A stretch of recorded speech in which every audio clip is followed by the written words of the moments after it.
अगर आपको ये वीडियो 6 जुलाई से पहले मिली है, there something you need to know. कल है Devshayani Ekadashi, which marks the starting of Chaturmas, a period of 4 months where Vishnu ji goes into deep sleep और योग निद्रा। यूजुअली इस टाइम पर कोई भी ऑस्पिशियस कार्य नहीं किए जाते, जैसे शादी, गृह प्रवेश या कोई भी और शुभ कार्य। और कुछ लोग मानते हैं कि ये पीरियड इनऑस्पिशियस या अशुभ है, बट एक्चुअल में ये पीरियड सेलिब्रेशन से ज्यादा स्पिरिचुअलिटी का है। This is actually the perfect time for you to dive into spirituality and become connected with yourself in a way that you have never experienced before. Chaturmas usually coincides with monsoon season, and here's why. Monsoon में usually immunity low होती है और बीमारियां फैलने का खतरा ज़्यादा होता है।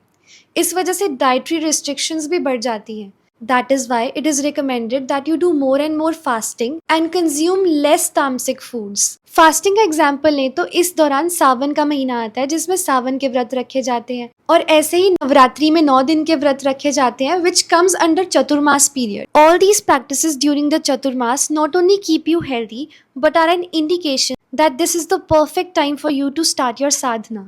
During monsoons, the atmosphere is filled with moisture. So any spiritual practice that you do, especially chanting, creates a very positive environment around you because the water particles have the ability to remember. You must have heard about water memory. तो आप खुद सोचिए, जब विष्णु जी खुद एक योगिक क्रिया में लीन हैं, तो हम क्यों नहीं हो सकते? Not just for the sake of this video or to create content, but I actually want you guys to experience this magic during these 4 months. And yes, a common question arises कि अगर विष्णु जी जो इस सृष्टि के पालनहार हैं, अगर वो ही योग निद्रा में चले जाएंगे तो सृष्टि को कौन संभालेगा? तो देवशयनी एकादशी के कुछ ही दिन बाद आती है गुरु पूर्णिमा, जिस समय गुरु अपने ज्ञान के साथ इस सृष्टि को संभालते हैं। और गुरु पूर्णिमा के ठीक बाद आता है श्रवण मास, जिसमें हमारे प्यारे महादेव हमारी रक्षा करते हैं। और श्रवण मास के खत्म होते ही आती जन्माष्टमी, जिसमें श्री कृष्ण हमें अपनी प्रेम और लीला से एक नई प्रेरणा देते हैं। और फिर आती है गणेश चतुर्थी, जिसमें विघ्नहर्ता हमारे संकट दूर करते हैं। और फिर आती है नवरात्रि, जिसमें माँ दुर्गा के 9 रूप हमें अपार शक्तियों से भर देते हैं। और फिर 4 महीने बाद प्रबोधिनी एकादशी या फिर देव उठनी एकादशी पर विष्णु जी जागते हैं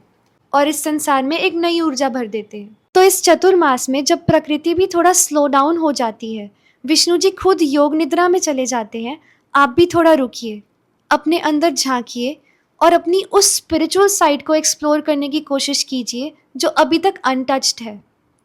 याद रखिए, ये समय है योग का, आत्मा का परमात्मा से मिलन का।